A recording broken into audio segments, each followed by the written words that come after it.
This is Manchester Voices, a podcast run by students at the University of Manchester.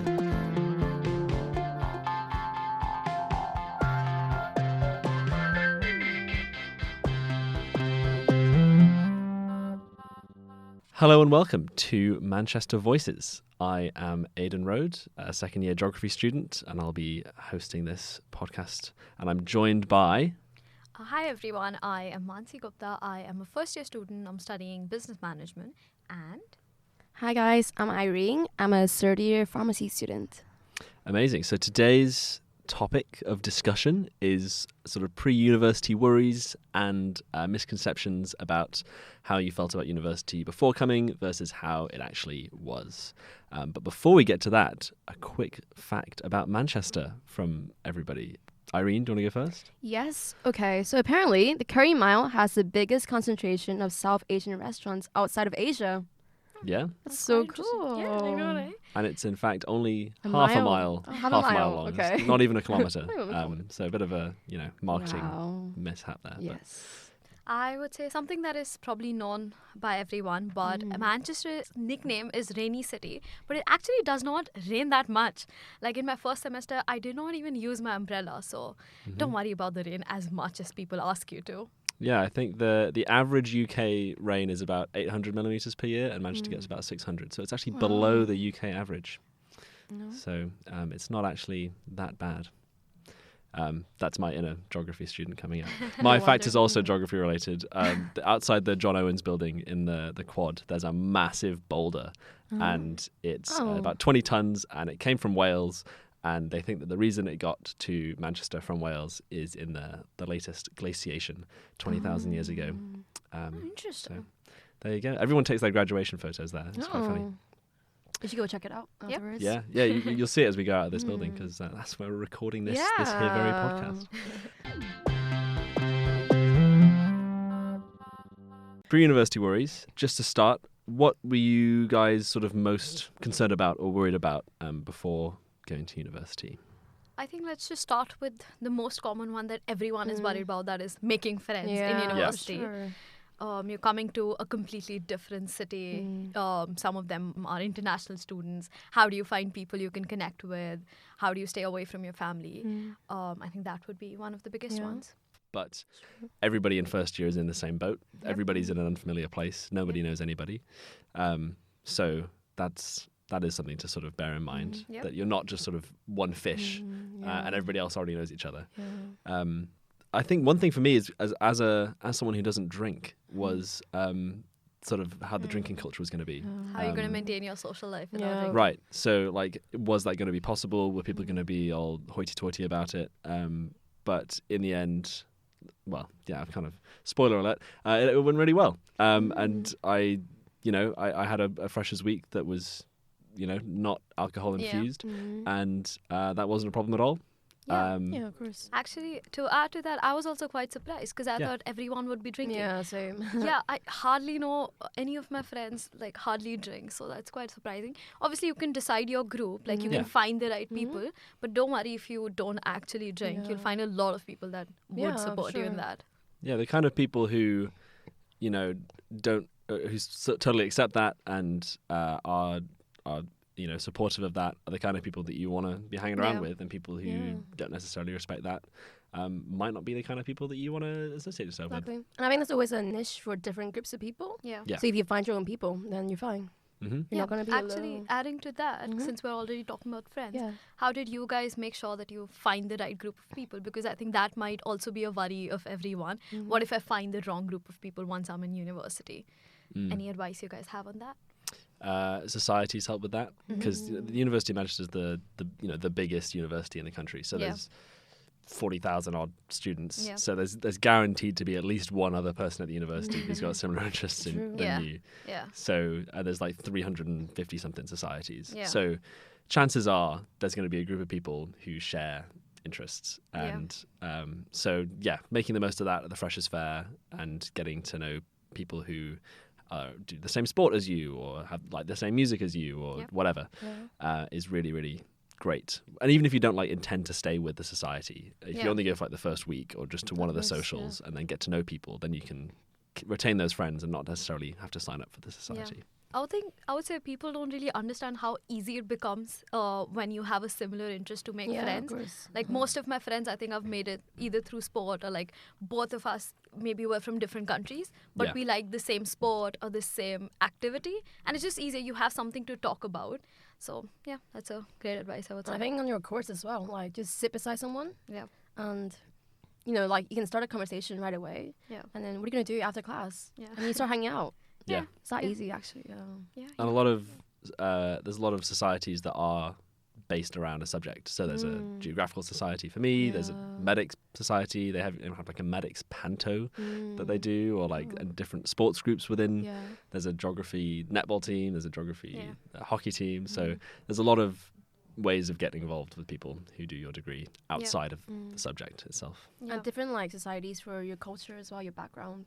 Yeah. It's like so many like different countries that University of Manchester represent. Yeah. So I would Yeah. say any interest you have, there's probably a society out here. Yeah. Oh, yeah. University. Otherwise, you can start your own society. I mean, Yeah. That's- Did you do that? I started my own society for management and entrepreneurship, but I really have to say that I appreciate the University of Manchester for just how easy it is to start a society. Right. They are really supportive of it, because I thought, once I go up to them, they'll ask me 100 questions and then they'll be like, let's see if you can or not. But they were just like, if there's no other societies that is exactly the same as you can just go ahead and build a committee out of it. So if you feel like you have those leadership qualities, you want to start something of your own, go ahead and do that. And I think University of Manchester will definitely support you in that scenario. Yeah, the Students' Union is really good. Yeah. And there's an activities and culture officer who's currently Robbie Beale, and he sort of oversees the running of societies. And every semester there's big funded grants that they give to societies, and they've got a lot of money set aside to support society events, and they subsidize a lot of things. So it's a really great way of getting involved with things. I think Freshers' Fair first year, I probably signed up to about 15 societies. With did you end up going to all of them, Oh, yeah, that's for a great. few weeks, Wow. and then I met people, and then I some things clashed with other things, so I had to choose one or the other. But I'm still friends with people who I haven't gone to the society in over a year, but Yeah. I still maintain connections with them, and it's just a great way of. So a lot of people are like, oh, I don't want to sign up to that society because I don't have the commitment to see it through for the whole year. Yeah. But you don't have to. They have free taster sessions for a lot of different things, and it's just a good way to get to meet people. Yeah, that's true. Another, I think, a huge part would be your university hall. If you're choosing a university accommodation, Yeah. that is the best place to find people, because you can be around them all the time if you want to. And especially, I think the catered halls, they are all pretty close. That's what I've seen, because they Yeah. meet every day for dinner and for breakfast. So they have like a very close-knit group of friends that they just meet every day in the common room. So I would highly suggest choosing a university accommodation in the first year, because I think that was also one of a huge issues that a lot of people were thinking, do I go for private accommodation or do I go for uni accommodation? Yeah. I would suggest, if you can, go for uni accommodation. Otherwise, if you don't have an option, that's all right as well. I think places like IQ and all of that also have a lot of students. So. So I actually live in a private student accommodation. Ah, And I think, and in the I've first year as well. all like since first year, I've been living okay. in private student accommodation, and they actually have a lot of events in the common rooms, and so you can still meet people, but it's like a wider range of people. I guess Yeah. it takes more time to like find the right people. Yeah. Yeah, you'll almost definitely be in private accommodation for second and third Yeah. / fourth year. So it's sort of your only chance to go into university halls is in first year. Yeah. And you're definitely going to be self-catered the second couple of years. So Yeah.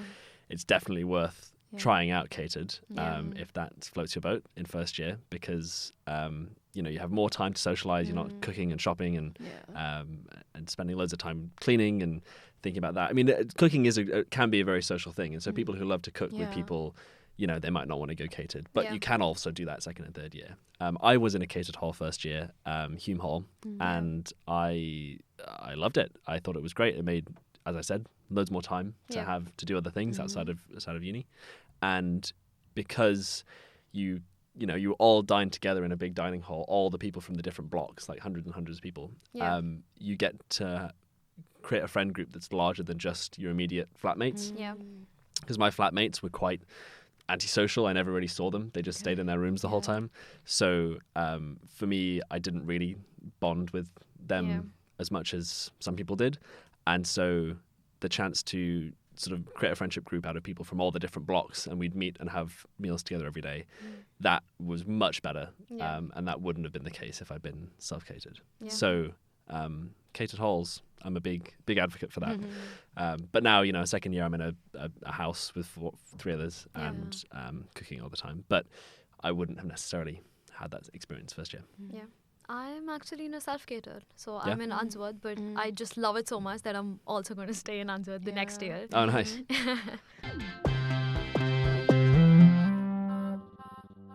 Speaking of cooking, and so we've already sort of touched on drinking and how and the culture of that. It is a big.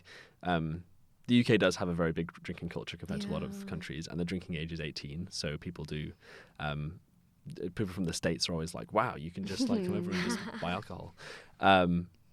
How did you find sort of cooking, and how social was that for you? Did that help you create stronger connections with friends? Cooking, so you will hardly find me in the kitchen. or do you just get Ordering Deliveroo every pizzas day? all the time? Yeah, I just go there to fill my water bottle. I think when I just came here, I did try my hand at cooking, but then now I've just given up on it. Right. I think I mostly eat outside, but yeah, sometimes, you just want to cook instant noodles. That's all I go in for. But I know my flatmates, they properly like cook. Like I go in and I'm like, is this MasterChef? But it's pretty good. I think if you know how to cook, then it does become like a social thing because all of my flatmates are pretty close to each other. And every evening they're like cooking and everything. Oh, one more actually cultural shock is how early everyone cooks here. Like they start preparing their dinner at 7. By 8, they have their dinner and they're back in their rooms. That is quite surprising to me. It took me like 2-3 hours to cook in first year. I'm just in the kitchen all the time. And some people come to uni not really having cooked before and didn't, pick up any tips and tricks from their parents. And so there were a couple of 2 a.m. fire alarms last year after people burned some toast coming back. But that's a classic. How about academic pressure? Because that is a worry for a lot of people about the step up from high school to university. Is it going to be a lot more intense academically? How many hours per week are we in lectures? How many essays do you have to write a week, or how many exams are there going to be? How did you feel about the academic side of uni before you came? I mean, there was definitely a lot of pressure. And I kept watching YouTube videos about like, day in the life with me, study with me, those videos. And I always thought that university is like, they don't really teach you anything. They kind of just let you go and learn yourself. Yeah.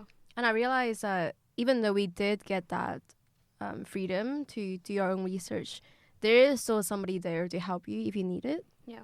And I guess it's okay to like still use whatever the techniques you have developed during high school. But you have to step up in the way that you're not fixated to that, because university, I think it's not about getting 100% all the time. Yeah. Because someone said to me that you're not going to get 100% all the time because there's no limit to knowledge. Yeah. And so it's okay if you get lower marks than you would usually get, because like the process that yourself, you worked really hard for. Yeah. And your marks don't define you like that. Yeah. I think academics is a huge thing where a lot of myths can be busted. Yeah. Firstly, I think one thing was that I think 70 is a good mark. A 72 is a first. Yeah. So if you say to someone, I got a 72, and they don't go to university, they don't know the system, they're like, only 72? That's okay. But you're like, no, that's literally a first class degree. And they're like, oh, right. So, and like 80 is very unusual. And 90 is basically unheard of. So you have to sort of come in not with the A level or whatever you've done before university expectations of grades and stuff. Like, I got 100% on this thing. Like nobody ever gets anything close to 100%, and just make peace with that sort of thing. Also with academics, I think it depends a lot on the course. Yeah. Because for me, my course is business management. So I would say all the memes that you see on your reels about it not being that rigorous of a course is to some point true. Not to disrespect the course in any way, but my course is much less rigorous than the other courses. And I talk to people who are doing maybe medicine or like math and all of that, and they have lectures all day long. So it really depends. I think it's best if you talk to someone from your specific course before you come in. In my case, I think in the first semester, like I had tests like every week. I think you just come here and then you settle in a way. It might take some time, but you just get used to it. So that's not something you need to necessarily worry about before coming to Manchester or university. Yeah, that's a really good point. You can't really take the expectations from a different subject and apply it to your own, because you know, aerospace engineers or something, they basically have no reading weeks and they're in lectures all the time. Whereas in geography, we I think actually aerospace engineers, their first year does count, whereas most other degrees it doesn't count. So there's counts as well. So there's a lot of different variations there. So for geography, it's all essay based. We never have an in-person exam. It's all open book. We can use the internet. We can read. We can read academic papers as long as we reference.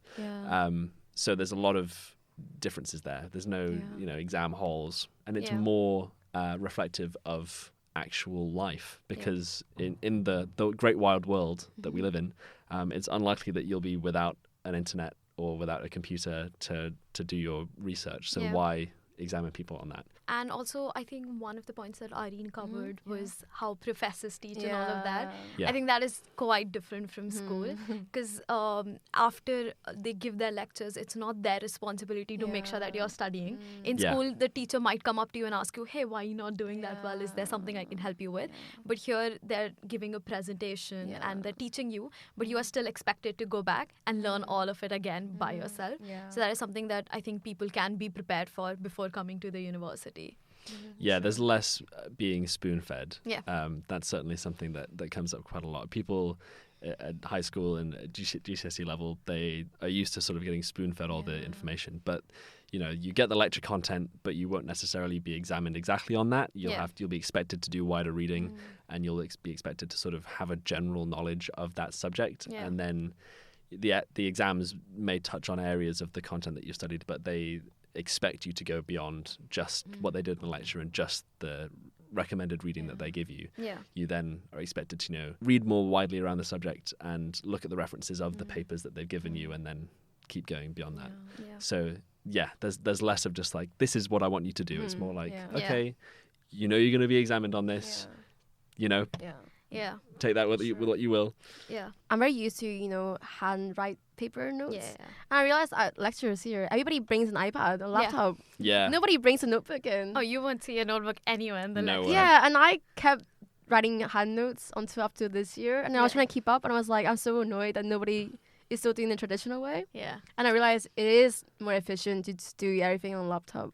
Yes. And I agree with that. I first semester I was all handwritten notes, because that was my style of doing things at A level. But when it came to exam times, it was hard to control F and find the exact thing that I was searching for on my pages and pages of notes.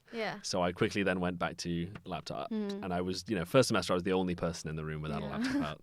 So it is just the norm now to have laptops and iPads and stuff I guess out. We are Gen Z officially. We are Gen Z. Like to this day, I've never borrowed a book from a library before. Yes. Have you guys? Never. Some subjects, like English, I think you have to buy your books and but a lot of subjects, like all of our textbooks are online. So that, I think university's changed a lot from certainly when my parents went to university. So their expectations and their experiences are wildly different to mine. So it's the best way of finding out what university is like now as a prospective student is to ask someone who's currently at university, because even 5-10 years ago they would have done it completely differently. And listen to our podcast. And listen to the other podcast, guys.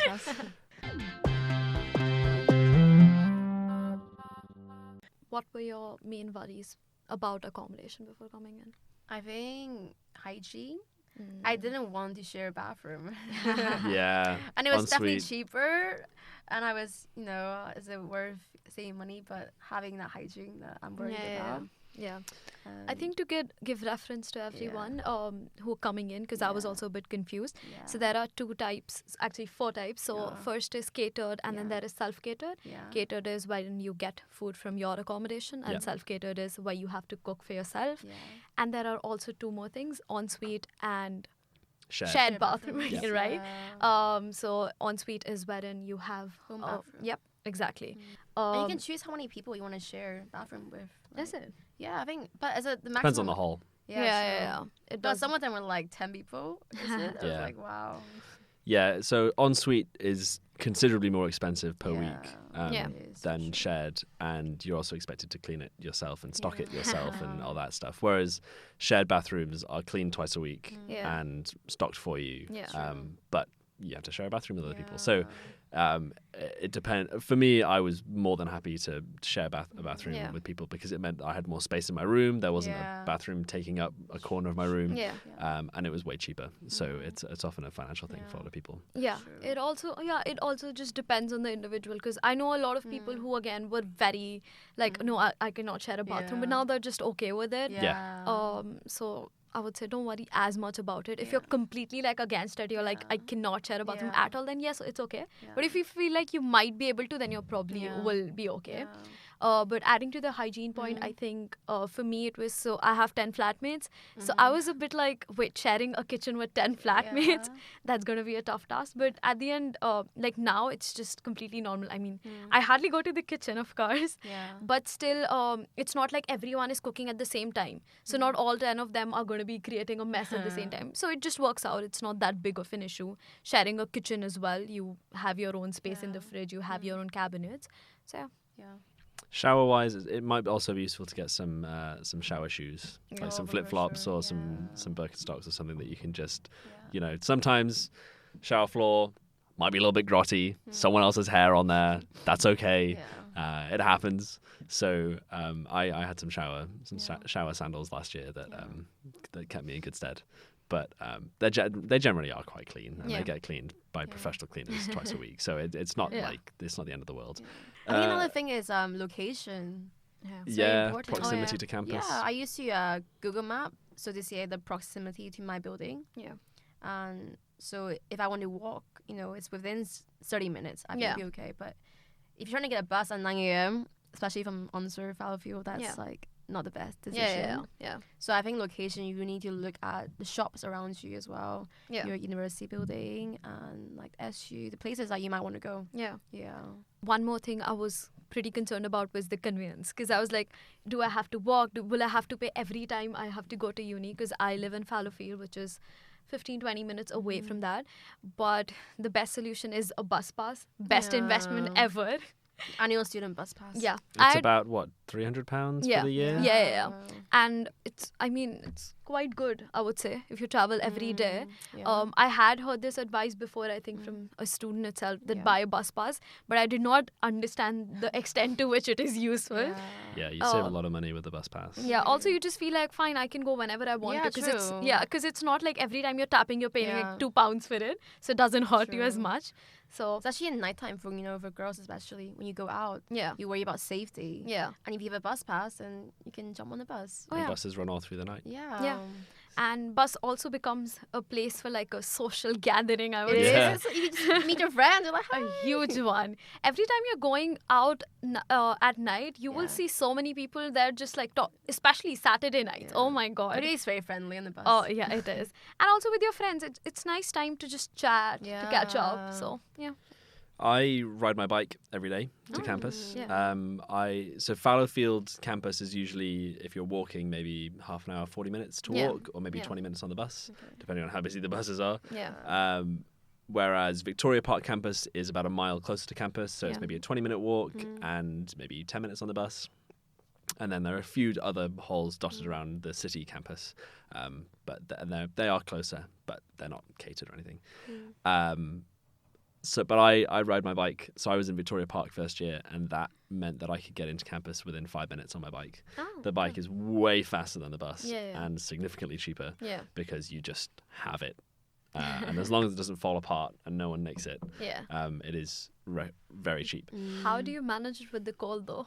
Gloves. I wear a the coat, rain. and if it's currently raining, waterproof Yeah. trousers. And the good thing is, because the journey is over in 5 Yeah. minutes, you Yeah. can only get an X amount of True. wet Yeah. in 5 minutes. True. Yeah. And then you're just there. Yeah. I like And you're how not in Manchester have bike lanes. It's Yeah. really good. And some pedestrians do just wander blindly out into them, so you do have to be aware. Yeah. But for the most part, I can't recommend cycling enough Yeah. because Actually- it's super quick. Yeah. The first thing that I heard when I came here Mhm. was that if you walk in the bike lane, Yeah. the bikers won't stop. They will just hit you and go away. So you better keep an eye out for that. Yeah, definitely look both ways. Yeah. Before, Especially if you're using headphones and walking. yeah, then you don't hear the frantic dinging as Yeah. the cyclist gets closer to you. Yeah. And if you don't have your own bike, you can get the public ones. the Right. yellow- So yellow that ones. they were putting those in during my first year. Yeah. So they have they're part of the B network. There's an app called Beryl Yeah. that you download, Yeah. and you can tap it on one of the many different stands around the town Yeah. center. And yeah, you can get on an electric bike or a normal pedal bike, and it's like 50p to unlock, and then like 10p a minute to go from there.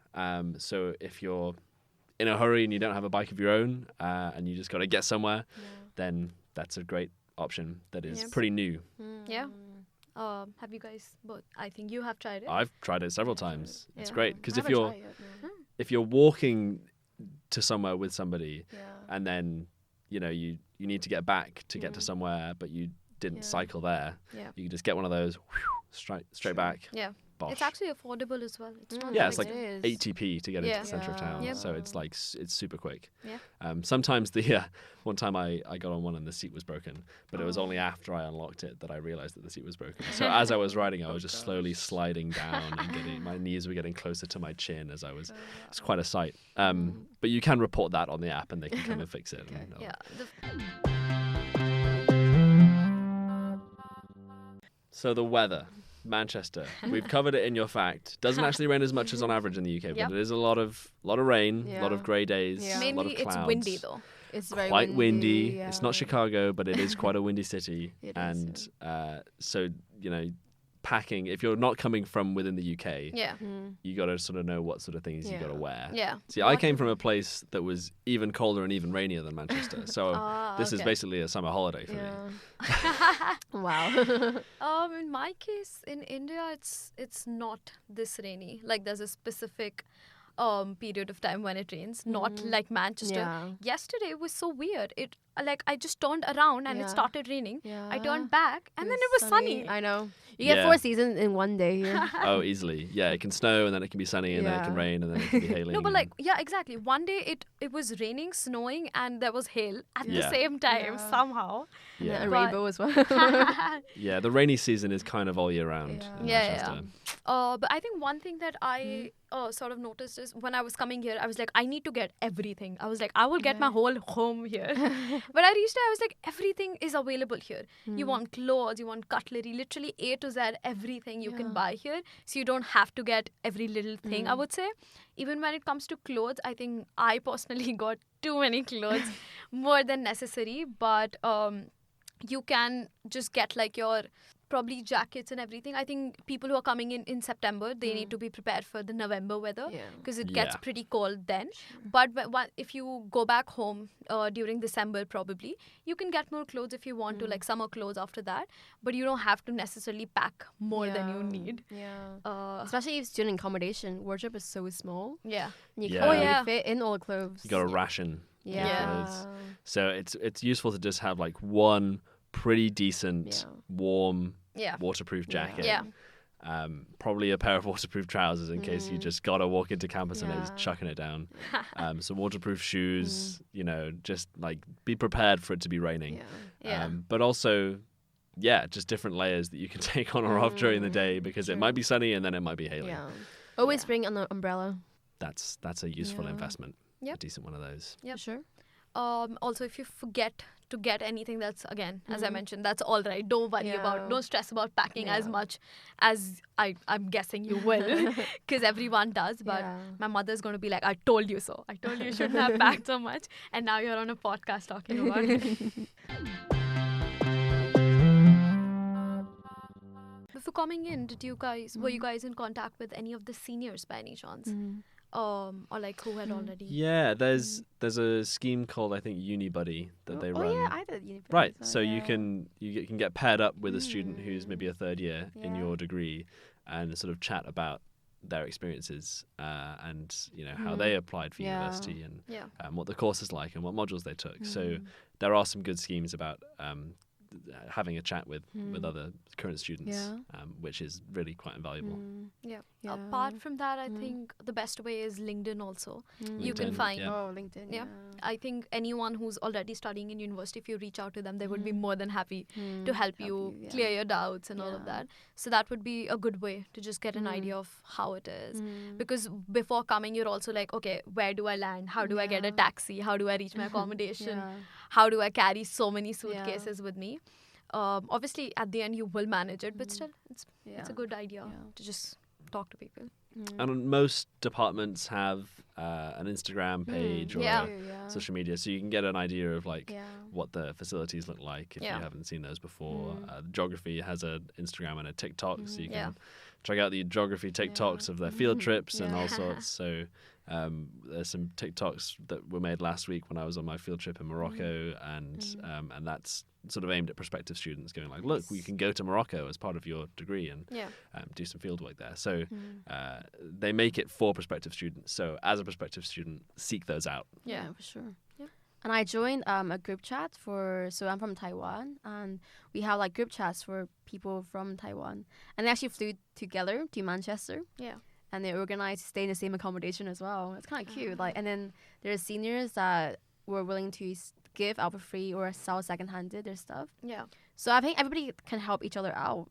Yeah. Yeah. So The International Society is also very Yeah. good. They've got some great they have a lot of resources. trips as well. And a lot of trips around the UK. Yeah. Yeah. I meet a lot of friends. Yeah. Oh. The resources are out there. You just Yep. got to It's good seek them for out. them. Yeah. That's true. Yeah. That's what this podcast is for. Yes. And that's Manchester Voices for you guys. Yes. So yeah, there we go. Misconceptions conceived now, and worries, Myths busted. mitigated. Yes. Exactly. So thank you guys. Thank Good you. chat. Yep. There's also some research stories to Ooh. shoehorn in here at the end, just for general information and widening knowledge. So check this out. In recent news, a team at Manchester's National Graphene Institute has produced 3D particles made of graphene that have been found to be exceptionally efficient at absorbing contaminants from water, purifying it. This could prove absolutely game-changing across the world in purifying water to be drunk. Graphene, which, by the way, was first isolated at the University of Manchester in 2003, was the first single-layer metal ever discovered, making it the thinnest ever material, but also the strongest. The discoverers Andrei Game and Kostya Novoselev both received Nobel Prizes from their discovery at Manchester, which is pretty rad.